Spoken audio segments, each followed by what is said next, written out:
afternoon po. Ito po ang aking part for the review for my partial completion for the fulfillment of my subject BD 701 to Sir Rodrigo Abenes. My topic is about philosophy for children, and I will be reviewing articles about philosophy for children, namely three articles. I will review three articles, namely what is philosophy for children, what is philosophy with children, after Matthew Bateman, philosophy, exposure, and children, how to resist the instrumentalization of philosophy in education, and philosophical inquiry with indigenous children, an attempt to integrate indigenous forms of knowledge in philosophy with children. So this will be my short discussion about the topic. So let's go. Okay, so the first article that I will discuss is about what is written by Nancy Van Silligan and David Kennedy, and the title is "What is Philosophy for Children and What is Philosophy with Children?" after Matthew Lipman. So, konting background lang po. Ang Philosophy for Children ay isang educational program na nag-originate sa US noong mga bandang 1970s. Ito ay, ang pioneer natin dito ay si Sir Matthew Lipman. Yan, no? Siya ay napaka-devoted sa pag-explore ng relationship ng philosophy at ng pagkabata.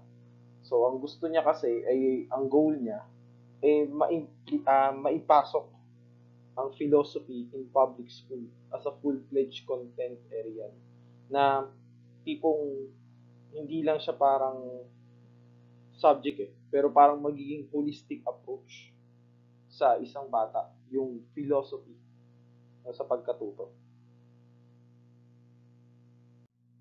Okay, and philosophy for children, a first generation. Okay, medyo konting historical background lang to sa pinagmulan ng philosophy for children. So, ano yung mga parang background kung bakit sinimulan yung philosophy for children? So, Matthew Lipman argued the need for P4C, or philosophy for children, based on the pragmatic philosophy of John Dewey. No? So, itong philosophy for children ay naka-angkla to sa belief ni John Dewey. No? So, dapat daw kasi i-imagine natin na yung bata ay hindi isang blankong papel, kundi isa siyang taong makapag-iisip. No, kahit na bata pa siya, meron siyang kakayahang mag-isip. Philosophically, reasonable. Meron siyang sound mind na kayang umintindi na certain levels. Of course, with proper guidance ng teachers. No? Mailalabas natin yung potential ng thinking skills ng isang bata. No? At tayo, bilang adults, kumbaga, wag nating i-undermine yung capacity ng mga bata to think. Because, hindi natin alam kung ano yung philosophical capacity nila or intellectual capacity to say the least. Now, philosophy for children as a means of developing critical thinking skills and other personal environment. P4C 1970s was based on the conviction that there is a necessity for educational reform. So, noong mga panahon ng 1970s, post-war era yan eh. Post-war era, no, 1970s, yan pa lang yung time na 20 years after the war.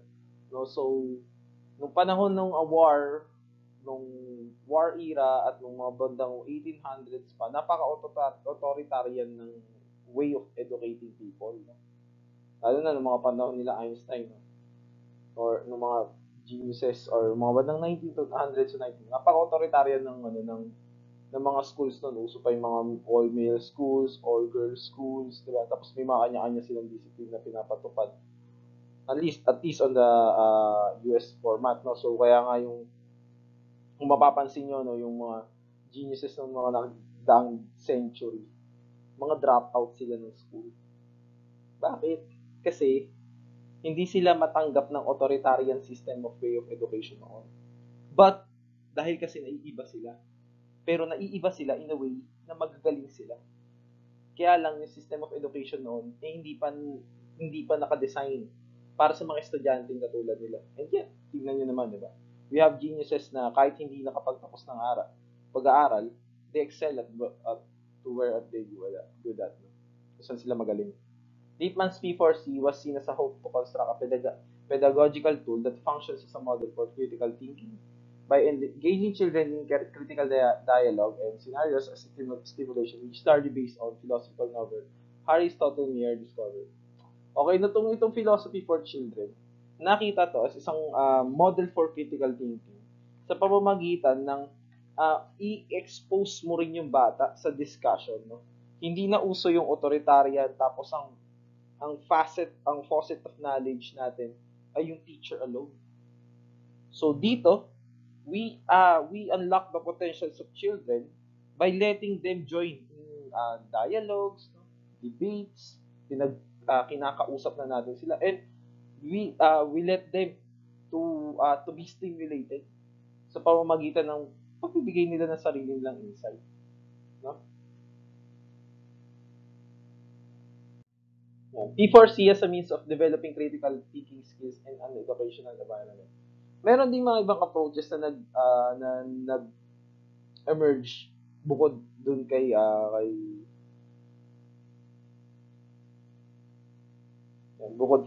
Lippmann. Nandito si Leonard Nelson Socratic method. Yung Socratic method, ito yung the art of questioning. Yan, mas kilala natin yan sa tawag na the art of questioning. Yung pagtatanungin mo siya in order to ma-stimulate yung senses ng learner at matuto siya. Yun, no? So, we should believe that thinking already has a presupposed application. Experiences are made possible by thinking. These views follow Immanuel Kant view. No? So, medyo nagkaiba naman sila ng konti ni Lippmann dito. Kay Immanuel Kant siya na medyo naka-angkla. No? So, merong para kay Nelson, ang truth ay internal, traceable in and true to the conceptual presuppositions of everyday experience, and is gained by regressive abstraction from those experiences. Such truth can be brought to light by a psychological factor, which entails introspection and the painstaking dissection of one's own experience. Ito, for example, di ba may mga tao na-expose sa parehong environment, pero naging magkaiba sila ng upbringing. Diba? O kunwari, dalawang tao na nakaranas ng parehong hirap sa buhay. Pero in the end, magkaiba sila na naging pananaw sa buhay. Bakit? So, kasi meron na silang nasa loobin nila. At yun na yung kung paano nila ina-absorb yung mga experiences nila ay hindi dahil blankong papel sila na tatanggapin lahat ng negativity, di ba? But rather, nagkakaroon sila ng reaction depende dun sa kanilang experiences na magkaiba. Dahil meron na silang innate sa sarili nila on how they will react to things. Kasi meron na rin silang personal view on how to view things, on how to react on things.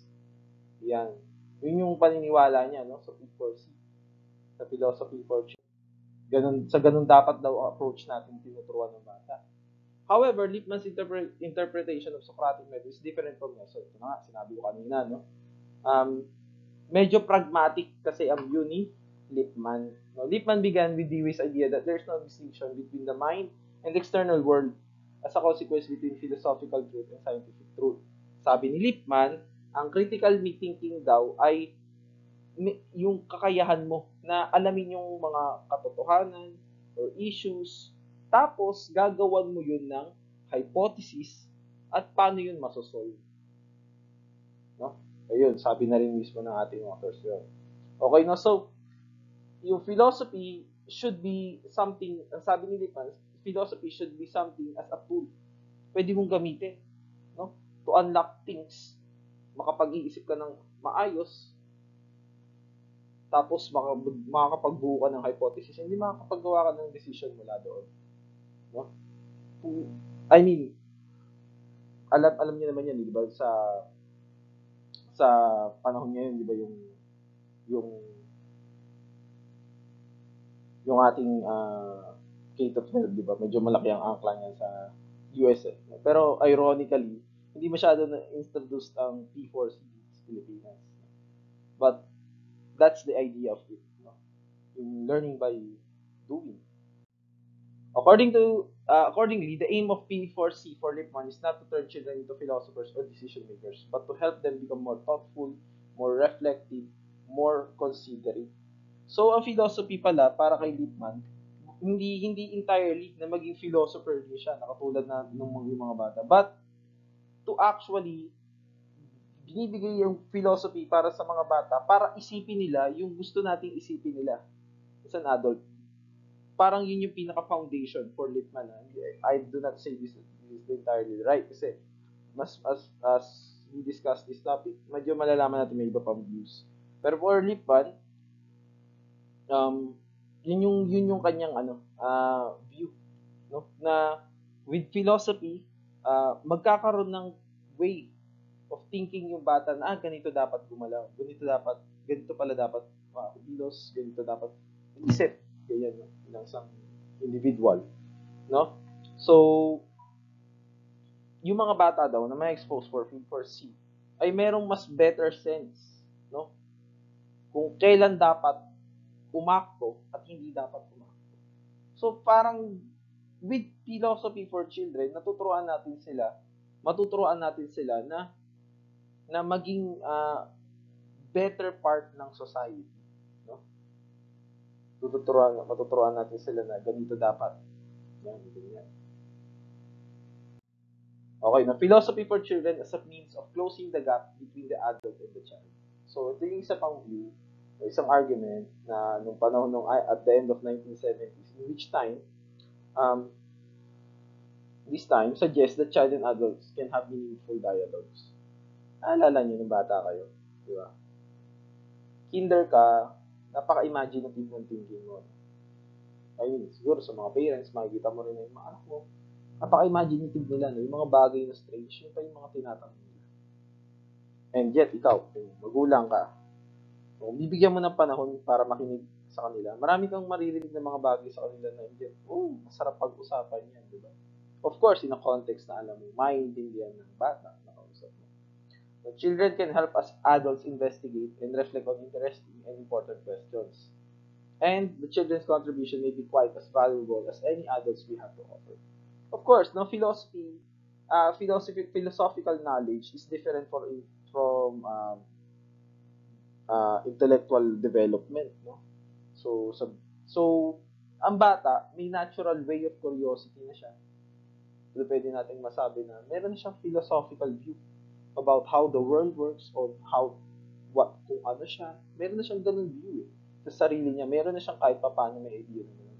So, it is safe to say na tayo mga adult, pwede natin silang i-engage sa isang usapan na kung saan mas napapalawig yung tingin nila sa sarili nila, sa paligid nila, in philosophical way. No? Ayun na nga, di ba? Out of curiosity, mas madali pang magtanong yung mga bata ng mga strange na bagay kaysa sa mga adult. Bakit? Kasi tayong mga adult, sanay na tayo sa social norms. Wala na. Ano na tayo, babad na tayo sa norms na ito dapat yun. Ganyan na, di ba? Parang pagod na rin tayo sa pang-araw-araw. We don't have to be time to be imaginative, to be more thoughtful about things. Yung mga bata, may time sila para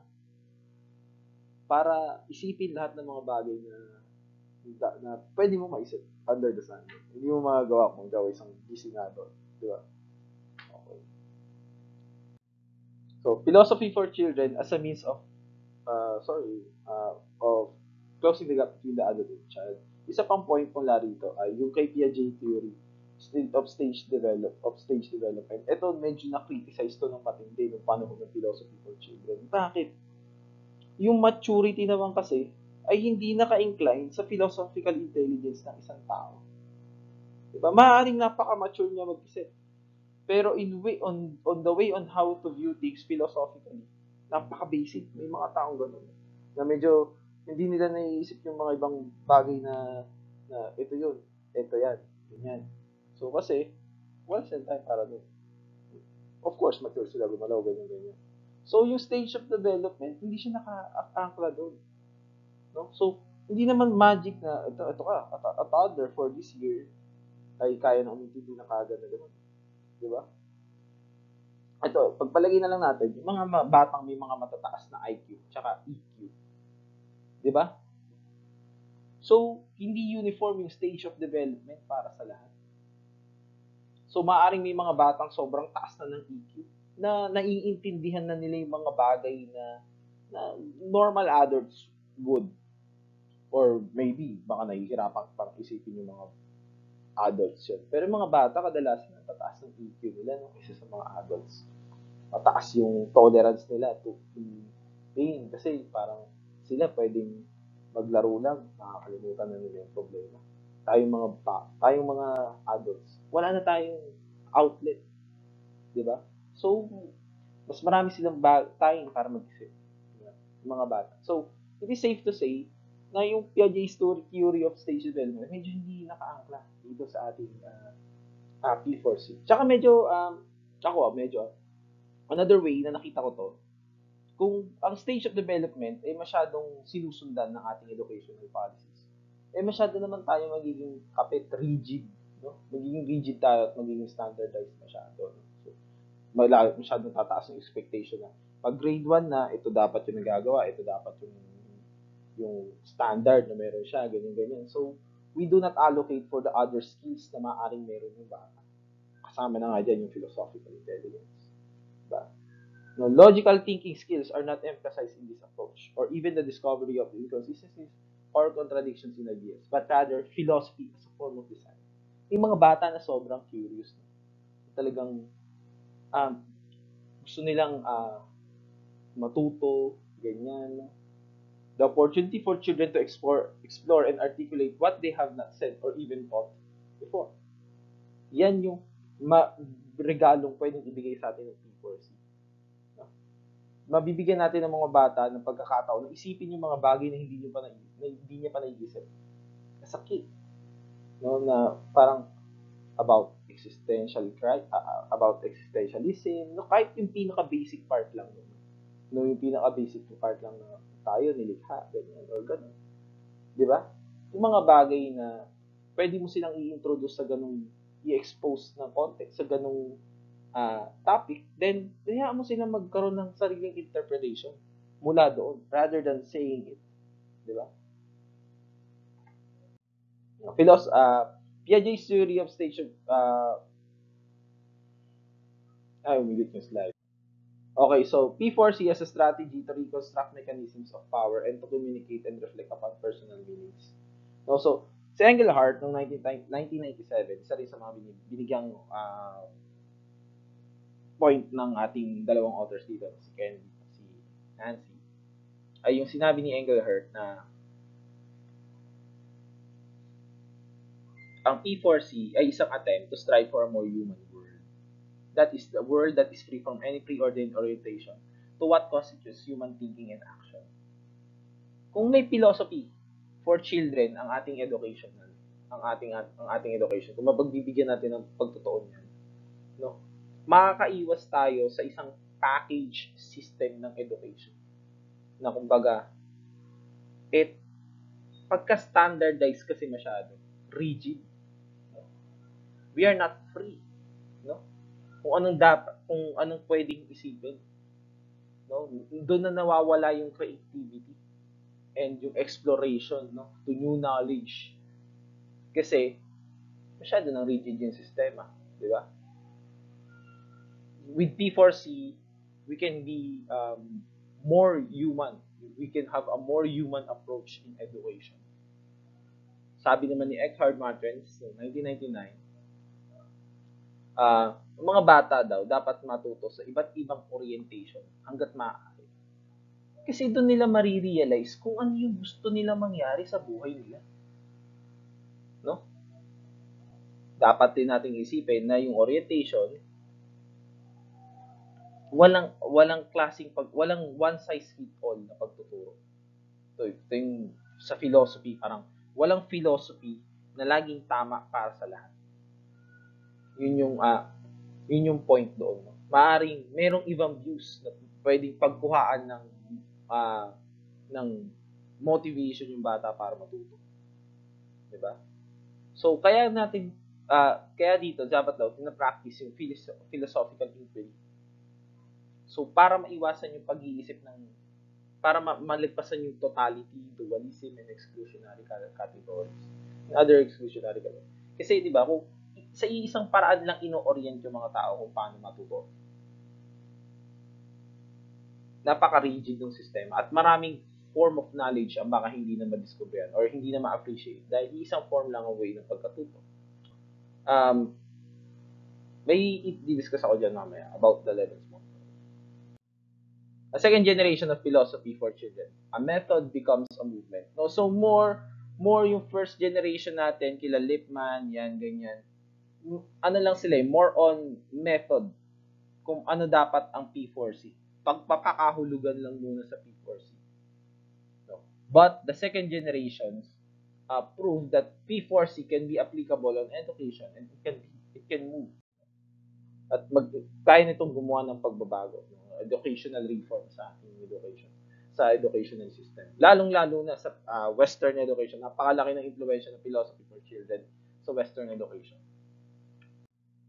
The most obvious object of the second generation's critic is Lippmann's strong emphasis on analytical reasoning as a guarantee for critical thinking. Ito medyo yung second generation, medyo medyo may critic sila ng konti sa sinabi ni Lippmann. Ano yung sinasabi ni Lippmann? No? Kasi sabi ni Lippmann, yung philosophy daw, pwedeng gamitin ng isang tao to be someone desirable. No? Yung nakakapag-isip, nakakapag-ganito, nakakapag-ganyan. So analytical reasoning lang yun. No? Hindi siya nag-iisip ng critical. Hindi siya umiisip ng out of the box. Iniisip niya lang na ito yun. Kasi ito yun. No? So analytical reasoning lang yun. No? 1 plus 1 equals 2. Parang ganun. No? In a basic sense. Yan. In a simple sense, parang 1 plus 1 equals 2. Wala nang out of the box. Yun na yun. Yun yung naging parang philosophy for children na point ng mga second generation according sa sinabi ni Lippmann. Accordingly, philosophy is not perceived primarily as a provider either of skills or answers. Mali daw pala yung moment na isipin na ang philosophy ay isang tool na pwedeng gamitin na ito, philosophy para sa iyo. Yan. Gamitin mo yan para matuto. Hindi daw pala tama yung ganun.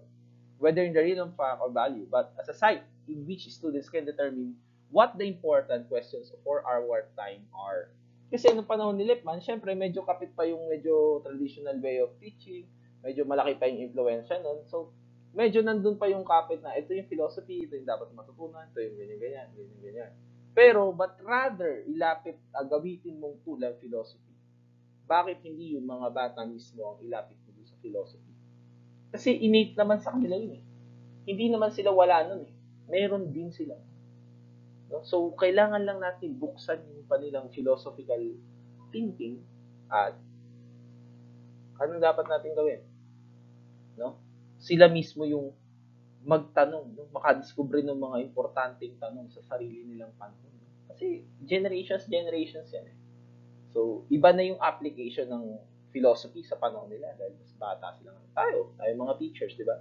Mga millennials ngayon ang mga bagong teachers. Pero mga karamihan na tinuturuan namin na nasa Gen X, di ba? So, anong Gen X, Gen Y? No? So, iba na yung context nila. Iba na yung way of thinking nila. So, sa oras at sa panahon nila, iba na yung mga bagay na dapat iniisip. Na us, millennials, haven't even thought ng time na yun. Di ba? So, sila na rin mismo yung hahanap na kanilang kasagutan sa kanilang mga tanong. So, practice of thinking for themselves, pag-iisip sa and other communal deliberation. So, ang philosophy ay kinoconsider din as a social process. Philosophy for children becomes philosophy with children. Ito na yung sinasabi ng second generation na ang philosophy ay hindi binibigay sa bata. Dahil ang philosophy, kaugnay na yan ng mga bata. Innate yan sa bawat tao. No? Na meron tayong philosophical view sa sarili natin on how to view things. Every generation, Van der Loo claims, has to find answers because the world is changing and widening. Malawak ang mundo. So, yung mga bagay na yung nag-exist noon, hindi na relevant ngayon. Maaaring ganun. May mga systems tayo na pwedeng i-shackle, kalimutan na. At yung mga new generations na mag-iisip ng bagay sa sarili. Rethinking philosophy childhood after Lippmann. So, after the period of Lippmann, ano na ngayon ang philosophy for childhood? Philosophy for children does not just appear as a solution to a problem. Hindi siya solusyon sa problema na ano ba yung kailangan natin ng education na people. O, apply philosophy for children. Hindi siya ganun. It emerges within given field of experience where it combines with other coexisting theories and practices. No? So, sa lahat ng ating ginagawa in educational field, lalo na sa pagpaparal ba, kasama siya. No? Meron siya parang nakahalo siya doon. No? So, meron tayong mga theories and practices na medyo nakaangkla na talaga sa philosophy. No? Na applicable para sa mga bata. At sila rin. No? Yun. Philosophy for children will not be presented as a well-defined occupation and more or less circumscribed activity, but rather as a concept that is created and that remains subject to the constraints of renewal, replacement, and mutation. Ito yung sinasabi kanina, na philosophy for children ay hindi uniform. Tulad ng unang view na ito ang philosophy, bibigyan natin sa bata, at magiging ganito na siya mag-isip. No? But rather, philosophy is a changing activity. Depende sa generations. Na subjected to change siya lagi. Depende sa views. Ano, napaka-subjective ng philosophy. No? Maraming tamang sagot. Well, while some can be disputed easily, maraming mga points to get new knowledge mula sa philosophy. So, yun yung una nating article na nabasa. So, that is what is philosophy for children and what is philosophy with children after Matthew Lippmann. Okay, no, that is written by Nancy Van Selighem and David Kennedy. Next naman po, ito, yung kay Gert Biesta. In Philosophy, Exposure, and Children, How to Resist the Instrumentalization of Philosophy in Education. Sa tatlong article na to, ito yung pinaka-gusto ko. Yung part na ito na nabasa. Nag-enjoy akong basahin ko yung article na ito. Okay, no? So, bakit daw? No? So, paano natin maiiwasan daw? Ito yung basically sa title pa lang, no? How to Resist the Instrumentalization of Philosophy in Education. So, medyo humanistic approach ang ginawa dito ni Biesta. Kasi, in order to be philosophical, of course, dapat kinoconsider natin yung in a way. At hindi lang by itself. That philosophy and education is a different matter. So, hindi ganun. Tingnan natin, paano yun? Okay, what might philosophy achieve? Ano nga ba ma-achieve ng philosophy? Lalong-lalo sa issue ng philosophy. Best to introduce the article with two questions, with what is philosophy and what it can achieve, which boils down to the emphasis that these two questions covered wide subjectivity. No, yung palang yung tanong na yun, what is philosophy? Napakarami ng subjective na sagot dyan. No? And what it can achieve? No one knows, di ba? Kung hanggang saan, kung ano mabuti nito. Okay, however, it is notable that P4C as philosophical inquiry has been largely used in the world, thanks to Lippmann and others who started it. Okay, nagpapasalamat pa rin naman sila sa mga naunang generation na nag-introduce ng P4C. No, so, ang philosophical inquiry, yun nga yung form na groups, communal deliberation, ganyan. Okay, and Besta aims is to suggest an alternative view on how to view philosophy in education and the distinction of it between humanism. Kung paano ba aatake o papasok ang philosophy sa education. At paano, ang pasok naman ito, kung i-consider natin yung humanism, yung pagkatao, yung essence ng pagiging tao in education na may kasamang philosophy. Okay, philosophical inquiry or scientific inquiry. Okay, ito yung isang part na sinasabi ng kay Matthew Lippmann na medyo nagiging parang scientific ang approach ng philosophy. Bakit daw? Kasi, medyo ganito. The key practice that starts and drives the whole thinking process inquiry. Okay, yun. No, yun. So, yung beyond information to seek understanding, yung ini-interpret mo na yung data, ganyan. So, medyo scientific ka. The key practice that results in significant changes of thought and action is reflection. These aims and processes can be made more explicit if the teacher asks appropriate questions. This can range from a general invitation. Can anyone respond to that? Okay, that's the art of questioning. To more specific cause that require considered response. There are 10 key elements that a teacher can introduce to elicit a considered response. Ito. Ito yung mga key elements to how can we use inquiry. Okay, questions. What we don't understand here? Hypotheses, reasons, samples, distinction, kung ano kakaiba, connections, implications, intentions, criteria, consistency, and then ayan, yung mga maaring mga questions na lumabas from that subject matter, so from that matter of questioning, yan yung mga maaring art of questioning na ibigay ng isang teacher. So, si Hannah Echeverria, na si Nike Biesta, argue, for example, the development of thinking skills takes place through the interaction between 4 key elements which are listed as critical thinking, creative thinking, collaborative thinking, and caring thinking. So, meron din ng 40 categories of skill na medyo ini-incline pag ganyan, para paano daw ma-develop ang thinking skills. Namely, good reasoning skills, investigatory, conceptual, and translation. So, ito dapat yung parang prerequisite sa isang tao na skill na meron siya dapat. Tapos, yung para naman daw magkaroon ng development ng thinking skills, dapat meron din ng 4 nito, yung critical, creative, collaborative, and caring. So, yan yung mga kailangan para skills.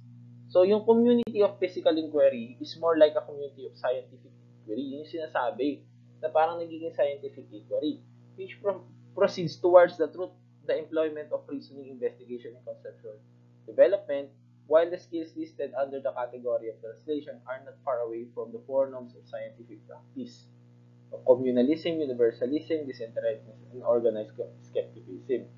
So, yung parang yung approach ng philosophy ay nagiging ganun, na nagiging parang medyo nagiging factual siya, at nagiging ang application natin nagiging may theories, may data, may procedure. So di ba dapat ang philosophy medyo free lang siya, di ba? What reasoning helps to do is A. Extend knowledge through logical inference, defend knowledge through reasons and arguments, and C. Coordinate knowledge through critical thinking analysis. Yan dapat yun. So, yun naman yung sinabi ni Lippmann about that point. So, si Lippmann, sinabi niya rin yung point na yun na sinasabi sa kanya na parang more of scientific inquiry nangyayari. Na ang idea kasi hindi naman entirely na pinapalitan ng reasoning ang science, but rather it is an effort para ipaliwanag yung mga scientific inquiry na meron tayo. Of course, data, tables, mga accurate data yun, di ba? Na ginagamit natin. But inquiry will strengthen it kasi parang ini-explain natin yan on our own, di ba? Kasi exchange of ideas, doon nagkakaroon ng mas more factualization yung mga data through inquiries. A performative contradiction. Okay, Biesta argued that philosophy is used as an instrument. So, ginagamit daw as instrument ang philosophy, which instrumentalization na nga. Yun na nga yung sinasabi ni Biesta. Pero hindi naman talaga dapat. Pero, he pointed out that philosophy in education is introduced to produce someone who is supposed to develop a range of skills. Cognitive and thinking skills. O yun, sinasabi niya na ginagamit daw yung philosophy in a way na parang umaasa sila na with philosophy, ang isang tao ay magkakaroon ng ganitong skill, magkakaroon ng ganitong pag-iisip, thinking skills, moral and social skills, and democratic skills. Sabi naman niya, nagkaroon naman ng mga gandang results from the study. Pero, yung nawawala yung emphasis sa critical thinking. At mas nabibigyan ng focus yung autonomy. Kasi with philosophy, eto ka. this is the idea of a good person. Parang ang naging idea, kung bibigyan ka ng philosophy, yun, magiging ganito ka, magiging good person ka. Magiging autonomous lahat. Ito pala yung idea na dapat ganito. Ganyan. Ganyan. So, alam niyo yung mga nanay yung nagsasabi na, anak, mag-aral ka ng mabuti para hindi ka maging ganyan. Yung tapos sabay turo sa isang pulubi sa kalsada. Di ba? Yung ganung, parang ganung notion lang naman. So, nagkakaroon ng autonomy kasi critical sila mag-isip, pero yung iniisip nila, isang mag-exist ng dialogue. No, matagal nang napatunayan yung dialogue na yun na, eto yun eh. Yan yung disenyo nun eh. Tapos isip pa rin sila ng isip, critical thinking tungkol sa bagay na yun na nag-exist na. Diba? Rather than being freely and mag-dialogue ng mga bagay na bagong important questions sa kanilang generation. Diba?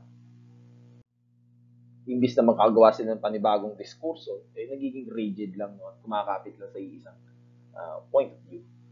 On the one hand, questions have been raised about the possibility. Ito na yung humanity, the trouble with humanism, particularly in education. Ano yung part na sabi ni Biesta na nagiging mahirap ipasok ang humanism sa education? O bakit? Kasi mayroong questions na nire-raise about the possibility of humanism. Ano daw yung basic definition ng humanism? Ayan daw yung define our own essence and origin. Okay. So dito, madalas kinote ni Biesta si Foucault and Derrida. Medyo imposible na ma-capture natin yung essence as origin natin. 'Di ba? As a human, 'di ba? Ano nga bang essence and purpose kung bakit tayo nandito? We can say a lot of things, but napaka-subjective ng mga sagot. Wala talagang definite answer, no? Kung ano talaga yung essence and origin and ano bang pinaka-final mission natin dito. So, meron namang desirability of humanism na nag-exist, no, lalo na mga panahon nila. Kaya lang, yung nagkaroon ng matinding rebat dito sa humanism, na rebat ng humanism, nung panahon ng, lalo na nung mga panahon ng recent history, mga war area, ng mga bandang war events nung nagdaang century. No? So, the point is, humanistic kapag ka makataong galaw. Pero kapag mga bad things na nangyari, or mga bagay na karumal-dumal, let's say, or marahas, it's considered as inhuman. Yan.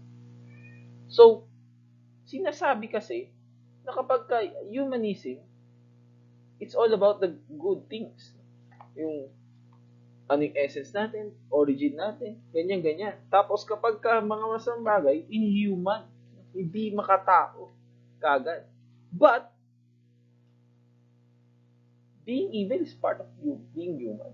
Yun yung part na sinasabi ng implied ng article, no? So, paano mo masasabi na humanism nga yung philosophy na sinasabi mo kung ang itinatanggap mo lang ay yung mga part na mabubuti sa human? So, dapat daw i-denounce ang humanism as a philosophy kasi hindi niya talaga napapaliwanag of how and what is a human. Sabi ni Levinas. No? So, yung mga radical views na nag-exist lalo na noong panahon ng war, o yan, Stalinism, fascism, and Hitlerism, lahat yan mga views di ba? Masamang views yan, of course, no? We can all agree na wala namang naidulot na maganda yung mga views na yan. Pero, yan ay motivated ng isang tao. At maraming tao ang naniwala noon sa belief na yan. Hindi mo maitatanggi yan, di ba? Ang daming sundalo na paniwala ni Hitler na ito ang gawin natin, ganyan. Di ba? Sakupin natin to, ganyan. Which resulted into million of deaths, di ba, ng mga Hudyo. And ang balak nga nila noon, di ba, yung sa Hitlerism, yung ubusin yung kultura ng mga lugar na pinupuntahan nila, no? Yung Lebensborn program, kung saan lahat ng mga lugar na sinasakop nila, lalo na yung mga Norwegian, no? So, aasawain ng mga sundalo nila yung mga Norwegian na babae, and then yung mga anak nila ay kukunin, tapos tuturuan na ng mga ng German culture.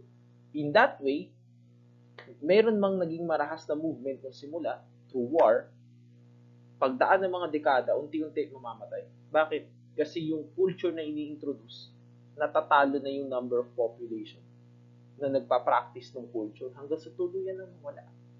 Yun yung Hitlerism in a sense. So, that is evil. But it is human.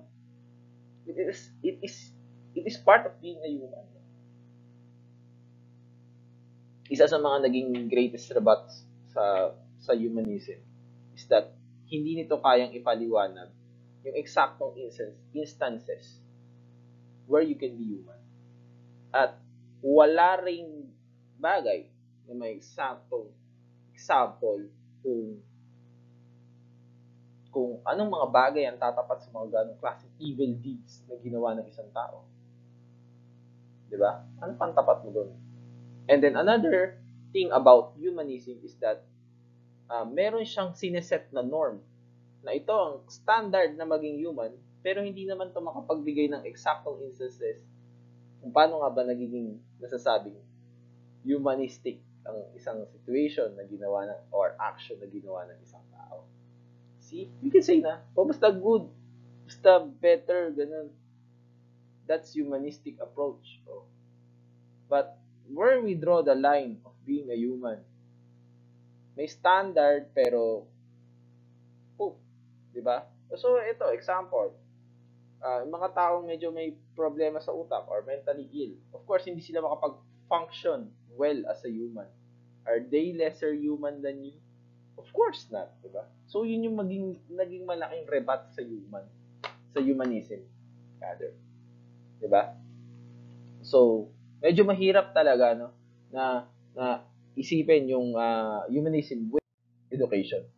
No? So yan no, yun yung problema sa humanism. No? Nagpo-pose siya ng isang norm. So ano yung dapat gawin? Yung post-humanist theory of education, action, uniqueness, and exposure. Ano itong tatlong to? So in order to overcome humanism is to achieve both philosophically and educationally.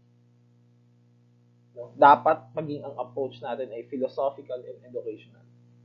Ito yung coming into the world na term doon sa na sinasabi ni Biesta na kung saan hindi natin pwedeng diktahan kung sino yung ipapanganak. But rather, yung coming into the world na sinasabi ay merong standard norms na merong parang milestones na dapat ma-achieve ng isang tao na I'm in this world kasi ganito, ganyan. And kailangan nating bigyang yung uniqueness ng bawat isa.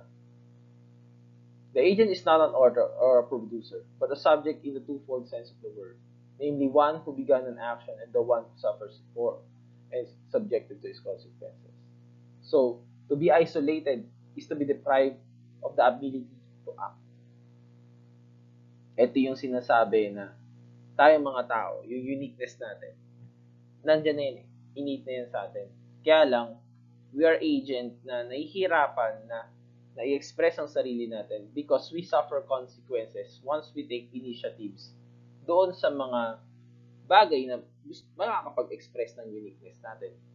Somehow we are judged. Ayaw mo na natin aminin, no?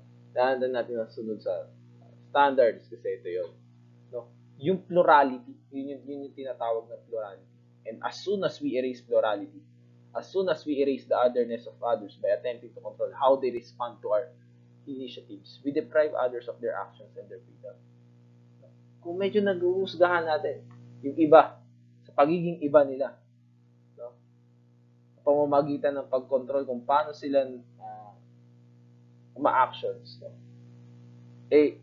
Hindi tayo tuloy yung nagiging malaya. At ikaw din. No? Kasi nililimit mo rin yung sarili mo sa ganong klaseng notion. Diba? I mean, napaka-applicable nitong line na to ngayon. Kasi, diba, alam naman natin ngayon, itong Gen X and Gen Y, Gen X, yung mga bagong generation ngayon, they're considered as the me generation, di ba? Parang napaka-important na maging unique ako. Ipakita ko sa lahat na iba ako. Diba? Yun yung napansin ngayon nabasa ko yung Time Magazine, the me generation. Importante na ito ako iba ako. Na napaka highly conceivable ngayon na gusto maging unique ng mga tao. Tingnan mo na lang sa social media, di ba? Kanya-kanyang flaunt ng mga tao na ito yung idea of myself. Ganito ako nagiging unique. Uniqueness. Yan. We can only disclose this uniqueness if we are willing to run the risk that our beginnings are taken up in ways that are different from what we intended. Ito. Yung uniqueness natin, we can only manifest kung kaya natin ipakita yung, kung maitatakbo natin yung risk na yung mga simulang galawin natin, hindi mangyari sa paano natin na-expect. Kasi we may do things, pero hindi naman natin kontrolado kung ano yung magiging response ng paligid natin naroon, di ba? But the idea of disclosing one's distinct uniqueness through action runs the risk of conceiving of uniqueness in terms of characteristics or qualities of a subject, and would thus conceive of uniqueness in terms of what we or have or possess. So, pero ang uniqueness, hindi naman din sarado sa ganun. No? Kasi parang nagiging norm din yan eh. Parang, norm ba na maging unique? So, in order to be unique, dapat mag-settle ka sa isang characteristic na ganito. Or isang quality ng isang characteristic. So, nagiging tanong na siya ngayon na kung ano bang meron ka. Hindi na kung bakit ka naging naiba. Kung hindi, ano bang meron ka? Parang nagiging ganun na siya. There are several problems with this way of understanding uniqueness. Yun yung medyo mahirap intindihin natin sa uniqueness. One is that, if we think of uniqueness in terms of the characteristics we have, ano ba yung mga may bagay na meron ko? Tapos pag naisip mo, ganito okay. Kaya ako ganito unique. So, we must assume that there is some underlying substratum which can be the carrier of such characteristics. So, medyo may norms din. Ibig sabihin, na parang, may certain level na ganito ako. So, kaya, sa ganitong paraan ako naging parang ganun. So, another problem, Biesta, stated is that our tendency to relate to others in order to make clear of how different we are from them. Ito pa, nagiging problem dito ng society na unique ako kasi hindi ako ganito katulad nila. No? So, nagiging parang form of comparison na lang yung ibang tao from ourselves. No? Na mini-mirror natin yung ibang mga tao sa sarili natin. And just to prove our uniqueness. No? So, sa educational field, napaka problematic yan. No? So, kung gano'n natin din i-view ang uniqueness ng bawat learners, so, nasan yung true uniqueness doon? Parang naging form of comparison na lang pala lahat. Levinas has approached the question of uniqueness by, when it matters that I am unique, that I am I and no one else. So, na-solve to ni Biesta sa pamamagitan ng pag-cite niya kay Levinas na ang uniqueness should be kailan ba dapat importante na unique ka? No? Na ako ito, wala nang iba sa moment na to. Nagigets nyo? That we are one. The very essence of philosophy is that we are one and yet somehow we are different. But there are times na we can be different in a way na sa tamang pagkakataon. That is when we express ourselves. Kailan yon? Kapag tayo ay nabibigyan ng exposure.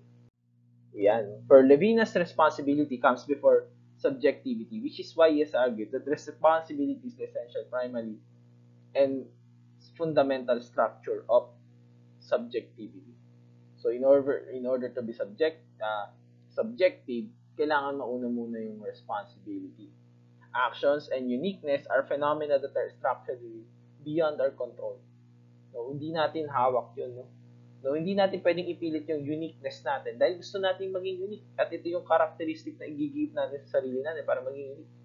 So, kasi, as soon as gawin mo yun, hindi ka na unique. Kasi ganun din yung nag-iisip ng ilan, di ba? I will strive to be I will strive to be this kind of person, ganito, ganyan, ganyan. And yung action, yun yung way kung paano nagre-respond uh, yung environment from us, no? So, the more that you control things, no, doon ka hindi nagiging unique. No? Nagiging normie ka na lang rin. Parang ganyan. A different philosophy for different children. So, of course, bagong generation na itong kaharap natin. Biesta characterized that educational use of philosophy is problematic in a way that the use of philosophy in education is to become a better human subject. This is because from the tendency of philosophical inquiry to be scientific. So, dahil medyo scientific siya, medyo naka-align siya sa mga facts, data, ganyan, no? So, kaya parang nagkakaroon ng isang norm na in order to use philosophy, at kung masasabi natin naging successful ang philosophy, kung ganito, ganyan. Di ba? Kung ganito at ganyan ang nangyari. Pero, problematic yun. Kasi nasa ng freedom of thinking doon. Di ba? Kung meron din palang norms of thinking na susundan na pag in-apply ang philosophy, magiging ganito yung kanya-kanya characteristics. Biasa suggests that in order to avoid the instrumentalization of philosophy, maging tool na lang ang philosophy, gamitin instead of parang gawin siyang arena or ground. Diba? Ginawa na lang siyang tool. So, sinabi ni Biesta na para daw maiwasan yun, kailangan natin ng ibang pedagogy or ibang way ng pagturo or ibang atake ng philosophy dito sa education. It denotes that exposure is a human interaction that can engage one's uniqueness as opposed humanist theory in education. Ito yung sasabi ko kanina. No? Na magpamanifest ang uniqueness ng bawat isa with right exposure. Sa uri yan ng human interaction where we can package ourselves. Diba? Pedagogy focusing on exposure and interruptions, a pedagogy that may bring about hesitation, an experience of not knowing. Yun yung thrill na hindi mo alam yung maaaring mangyari. Once you are exposed, no, you are subjected to things na hindi mo alam ang maaaring maging kasunod. And that where learning can occur. Diba? Okay. Doon na po natapos yung second part ng ating article reviews, yung ating philosophy, exposure, and children. How to resist the instrumentalization of philosophy and education. Nandito na tayo sa panghuling-huling topic, which is philosophical inquiry with indigenous children. An attempt to integrate in the indigenous forms of knowledge in philosophy with children. So, tungkol naman to sa mga indigenous people. So, yung mga ating mga nasa kabundukan, ganyan. Na paano ipapasok naman yung philosophical inquiry or P4C, philosophy for children, sa indigenous groups. Paano makakabuo ng panibagong form of knowledge through the use of philosophy.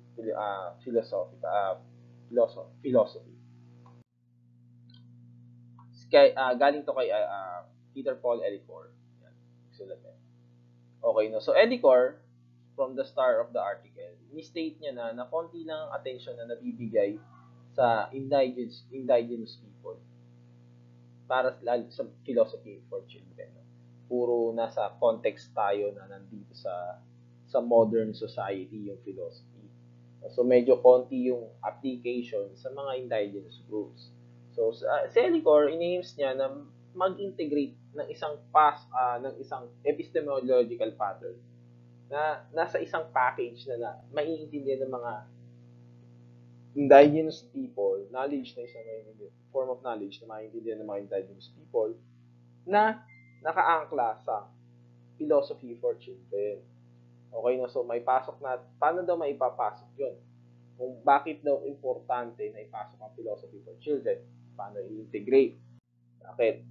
Recognizing indigenous ways of thinking and seeing the world inform us of other non-dominant forms of knowledge. Through philosophy for children na pang-indigenous, makikilala natin yung mga non-dominant forms of knowledge, yung mga maliit na branches ng knowledge na hindi natin matututunan kung hindi natin may-apply ang philosophy sa mga indigenous groups. So, second, dominance of Western standards of producing and determining knowledge. Ito yung isa rin napansin ni Elikor, no? napaka-dominant ng Western inputs pagdating sa philosophy for children. Konti lang yung context from the Eastern culture.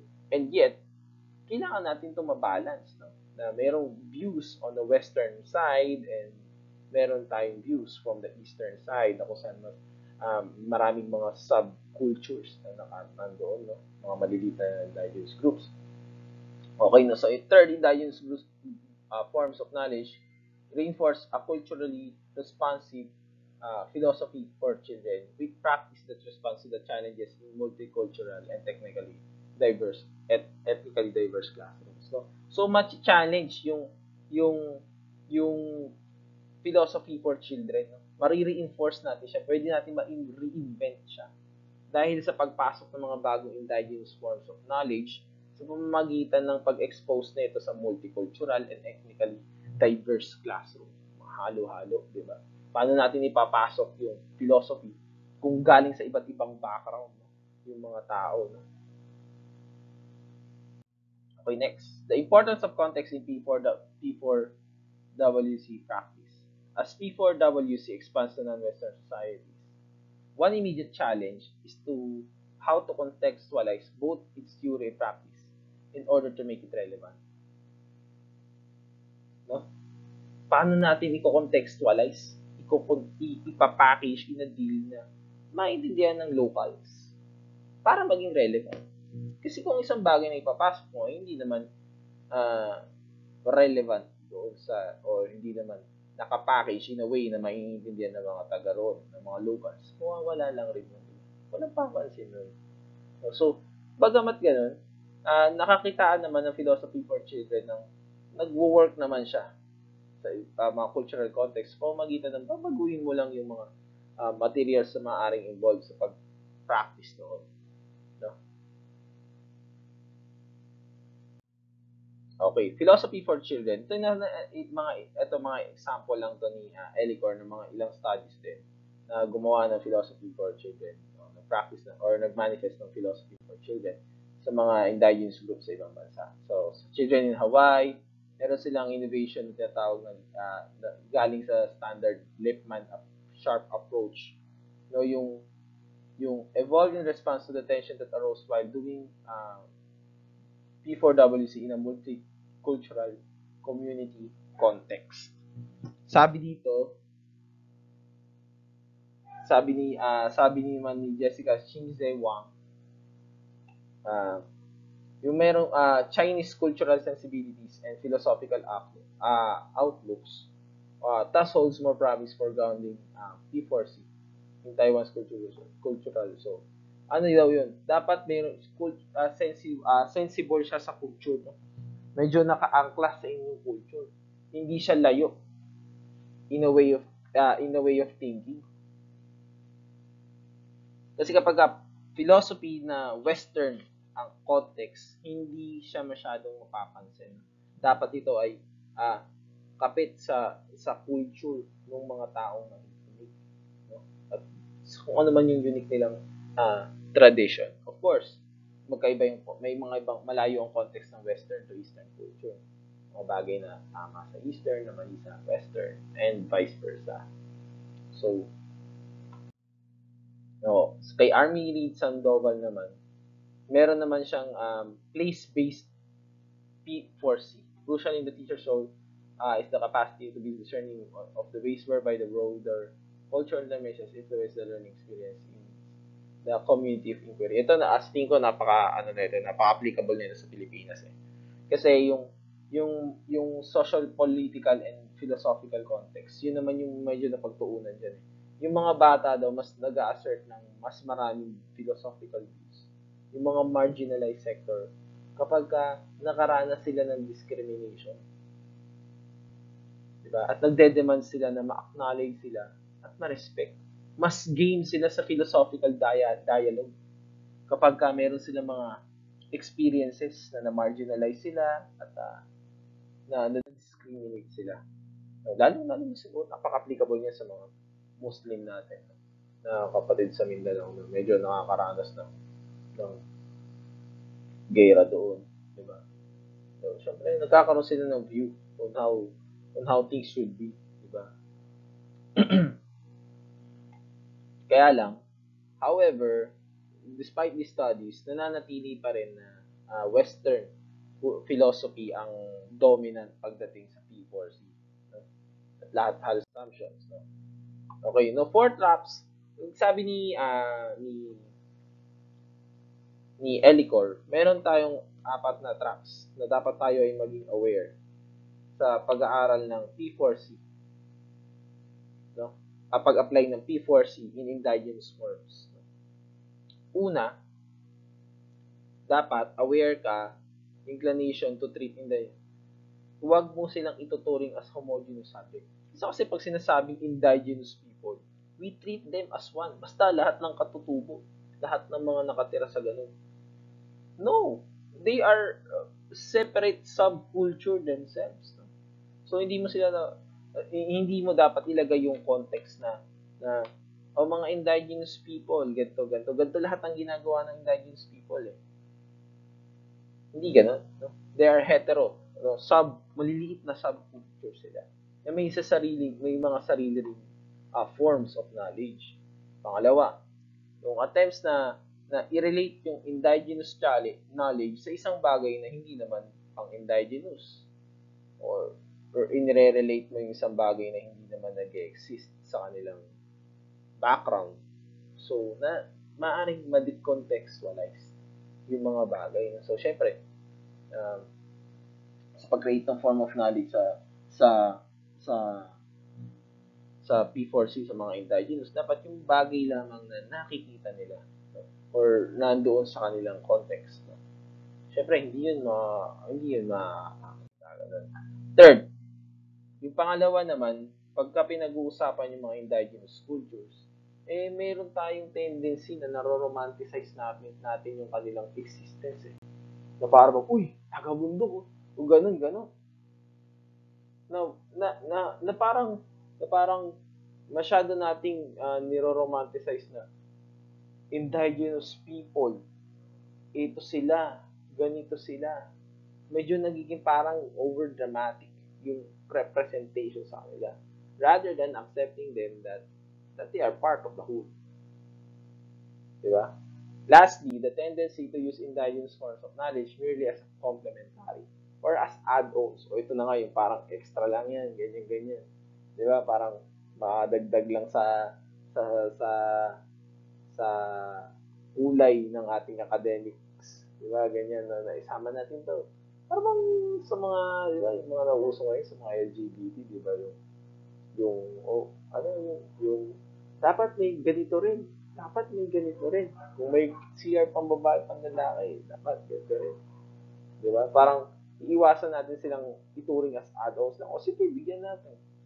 Parang ganun na lang yung notion. O sige, parang pagbigyan na lang. Mali yun. Okay, common epistemological patterns in indigenous knowledge. No? Generally, yung mga indigenous forms of knowledge refers to the unique traditional, local ideas, beliefs, and practices na nag-exist na sa mga women and sa mga ganyan, sa mga isang particular geographic area. Sa mga kabundukan ng Sierra Madre, may mga nakatirang dyan, lumad, ganyan. No, so, meron silang way of thinking na pwede pa rin nating mai-consider na meron silang ways of thinking na ginagawa o sinasabi na medyo common pa rin. Of course, human pa rin naman tayo, di ba? And marami pa rin naman tayong similarities na nag-exist. And yes, bagamat magkakaiba subculture sila, there are some things na medyo uniform sa kanilang practices. Sabi ni Elicor. Ano daw yung mga yon? Reality and interconnectedness. Yan. Yan yung kadalasang nagiging kapare-pareho sa mga indigenous culture. Meron silang common approach sa kung ano yung naturalidad ng realidad. No? Sabi nga ni Styres noong ni Styres noong 2011 ay we are all a part of the land sky above us and all that surrounds us. Baka dahil karamihan ng mga nasa indigenous groups, more likely mga environmentalist yan, di ba? Galing din sa mga environmentalist background. Kasi bakit? Naniniwala sila na, na tayo ay parte ng whole. We are part of the greater whole. Parte tayo ng langit, lupa. Kumbaga, importante sa kanila hindi lang yung mga personalities or tao. Napaka-importante rin sa kanila ng mga non-object things na nag-exist lalo na sa nature. Yan. Dahil yun yung reality na meron sila. Ito yung paligid namin. Ito yung nakasanayan namin buhay. Parte ng nature. Lahat ng mga kinukuha namin, lahat ng mga kailangan namin, kinukuha namin sa nature. Diba? Kaya tayo ay parte rin ng nature. Kung ano yung kinuha natin sa nature, yan din ang ibabalik sa atin. Ecology and identity. Yan din, isang common din part to na pareho sa mga indigenous group of people. Ano yun? Being indigenous is essentially about one's connection to the land. Hindi lang sila, hindi ito yung sinasabi na parang may lupa sila, may lupa lang kami na yung mga lupa sa kabundukan ay para sa mga indigenous group. Higit pa doon. Oo, tama, kanila yon. Pero higit pa doon yung sinasabi. Na ito yung sinasabi nila na ang kanilang pagkakakilanlan ay nasa lugar na yun. No? Hindi mo masasabing, o sige, bibigyan na lang namin kayo ng pabahay, bumaba kayo ng bundok. I mean, may mga ibang indigenous group na pinipili ng gawin yun. Di ba? Pero mostly sa kanila, hindi aalis sa lugar na tinitira nila. Kahit masabi mo, bibigyan namin kayong bahay, bibigyan namin kayong ganito, ganyan. Hindi naman yun importante sa kanila. Di ba? Mga bagay yun na malayo sa kanilang realidad. Ang importante sa kanila, yung kanilang lupang tinirikan. Kung saan pinanganak yung mga ninuno nila, saan pinamana sa kanilang lupa na yan, ganyan, ganyan. Di ba? Yung lupa na yun, may lengguwahe, may nag-exist na lengguwahe doon, kultura, mga storya na maaaring mawala kung sila ay bababa ng bundok at magkakahiwa-hiwalay na. Di ba? Napaka-importante na manatili sila doon para ma-preserve nila yung kanilang generation, yung mga susunod nilang henerasyon. Di ba? Ito, may isang part doon sa sa article na gusto ko. No, isang line text talaga na sinabi ni MacLean Dulag, isang indigenous leader sa probinsya ng Cordillera. Napatay siya sa pagtatanggol ng lupa nila na inaangkin sa kanila. No, so, ano yung sinabi niya? Tinatanong siya kung pagmamay-ari ba nila yung lupa. Where is your title? Nasaan ang titulo mo? Nasaan yung dokumento mo? At idinuduro-duro pa na parang nilalait pa sila na wala kayong alam. Para magmay-ari ng lupa, kailangan may ganito kayo, may ganyan kayo. Di ba? Ano yun? Title, dokumento, proof of ownership. Sa kanila wala yun. Wala yun. Nandito na kami nung wala pa kayo. Kaya amin to. Yun ang katwiran ng mga indigenous group of people. Mga ninuno namin nandito na wala pa kayo. Anong dokumento? Walang ganun. Di ba? So, paano mo, ang katwiran nila, paano mo angkinin ng isang bagay na mag-exist kahit wala ka na? Di ba? Paano mo sasabihin sa iyo yung bagay na nag-exist na nung wala ka pa rito sa mundo at mawawala ka na sa mundo, nandito pa rin yan? Paano mo masasabing iyo yun? Di ba? Di ba? Kung meron man daw nagmamay-ari sa mga lupa, ay yun yung lahi. Yung lahi na tumira doon. Dahil yung lahi, nandoon habang panahon. Di ba? Yan lang. Yun nga. Human identity, in this sense, is one that emanates from one's connection with the proximate community and in the world general. So, yung identity ng isang human, masasabi natin, in a sense, nakadepende sa kanyang connection sa kanyang proximate community. Kung saan siya lumaki. Diba? Kung ano yung komunidad na kinalakihan niya. And in the world general, kung paano na lang siya na-expose sa mas malalaking external sources, which is the world. Diba? An attempt to integrate indigenous forms of knowledge in P4WC. It is possible to treat indigenous knowledge, particularly their epistemological one, not only as topics for philosophical dialogue with children, but as presuppositions of the philosophical activities. itself. No? Mas greater or mas wider in a sense yan. No? Na hindi lang nagtatapos yan sa isang philosophical dialogues with sa mga bata. Okay. There are two possible intersections where such integration may take place. So, paano daw natin ngayon may papasok ang P4WC sa mga bata, sa mga indigenous group na bata? Unang-una sa epistemology. Kung ano daw yung nagka-count as knowledge, as information para sa kanila. Kasi di ba may mga knowledge na nag-exist na wala namang wenta kung sa context nila. Kasi hindi naman yung nag-exist di ba? Sa norms, sa kanilang ginagalawang lugar. No? And how is knowledge is produced? Ano yung mga bagay na yun? O pedagogy, and how is knowledge learned and taught? At kung ma-describe na natin yung mga uri na information or data na maaaring maging importante sa mga indigenous people, paano mo naman yun ituturo? Diba? At paano yun matututunan? Isa sa mga ni Elicor ay yung proceeds from the fundamental assumption that children are naturally curious. So, ito na nga yung unang rin sa mga sinasabi natin, di ba? Mga batang kinder, sulat-sulat ng pader, sulat-sulat ng kulay sa pader. Sa ating mga matatanda, walang kwenta yun, kalat lang yun, kinukulayan nila yung pader, di ba? Pero sa bata, may nai-imagine siyang bagay na kinreate niya mula doon, di ba? So, napaka-curious ng bata, napakahilig magtanong ng mga kung ano-ano, di ba? Minsan kahit na common, alam naman natin yung sagot, pero to think of na ang isang bata ay curious malaman yung bagay na yun out of nowhere. Diba?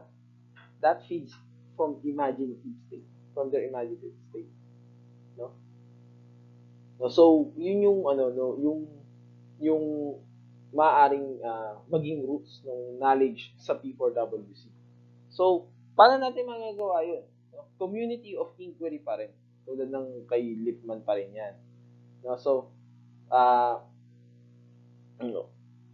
kung saan tinuturing natin na yung mga bata ay seekers ng knowledge. Natural curious sila na maghahanap ng mga kaalaman na gusto nilang matutunan. Sa pamamagitan, of course, ng collaborative deliberation. No, pagtatanong sa isa't isa, pag-uusap, no, na medyo nakukuha yung kanilang interest. No?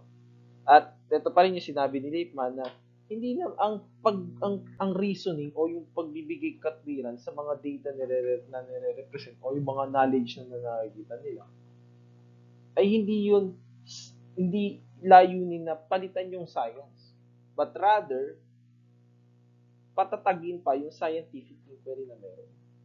Diba? Kasi diba, nakakabuo ng isang bagong idea from that data present. Now, given the above points, it may be assumed that the understanding of knowledge of people WC, insofar as Lippmann is concerned, is largely determined by the quality of reasoning and analysis that is devoted to it in the thinking process. Diba? At the end of the day, the amount of thinking, the amount of knowledge produced, the amount of information na na-relay mula roon sa reasoning na pangatwiran mula sa isang simpleng knowledge na nauwa, yun yung pinaka-importante. In this sense, it may not be far-fetched to suppose that for Lippmann, among the philosophical traditions that P4WC adheres to, one is a form of representational epistemology. No? Yun pa rin yung pinakatotoo sa atin. Yun yung idea na nagme-maintain ng truth na ito yung philosophical tradition na ini-incline ng P4WC. Ito, integrating the indigenous epistemology in P4WC means foregrounding relationality between the knower and nature or the world and within her immediate community of inquiry. It assumes that knowledge carries the fingerprints of a communally, culturally, and historically situated knower. Okay, in order para may pasok ang P4WC in learning sa mga indigenous people, dapat ito ay nasa kanyang immediate environment. Magkaroon ng community of inquiry sa kanila. Sila lang rin naman nandoon, di ba? So sila yung magiging community of inquiry para makilala nila yung magkaroon sila ng unified understanding about the nature or the world sa pamamagitan ng relationality. Pag-exchange mismo ng ideas sa isa't isa. At madala nila yung exchange of ideas na yon culturally. No? Historically, yan. Yung mapansin mo, yung mga indigenous group, di ba? Dala nila yung mga paniniwala na noon na meron pa di ba? Hindi na bago yun. Kasi kini-carry on nila yun mula sa kanilang mga ninuno di ba? Yung exchange of ideas na yun, no matter how medyo primitive sa pag-iisip ng iba, yun yung dala nila Yun yung kultura nila di ba? So, integration also means that meaning-making in P4WC is not only discursively, but also intuitively through one's direct experiences of the context of nature and culture. Thus, in the act of knowing, the child discovered that agency does not solely proceed from her or tied to her, but shared to her or to the community. So, yung knowledge or yung philosophy, hindi lang nakatali yun mula sa kanya, but pinagsasalu-saluan nila yun sa community. Ultimately, integrating indigenous knowledge in P4WC involves receptiveness to other epistemologies, not only representational or presentational, but to alternative ways of the world. Okay, sa pinaka-basic na level, ang integration ng indigenous form of knowledge in P4WC, pwedeng mag-entails yan sa paggamit ng mga forms ng myth, fable, allegory, or drama. Di ba? Maraming mga kwentong alamat, mga pabula na nag-e-exist sa kultura ng mga indigenous people. Di ba? Marami silang mga kwento di ba? More like fantasy, ganyan. Pero yun yung kapit yun sa kultura di ba? And may karaniwan sa mga kwento na may mga aral. Or kung di naman, ay nagro-root sa kanilang mga kaugalian. Di ba? So, yung kanilang pagkakaintindi sa kanilang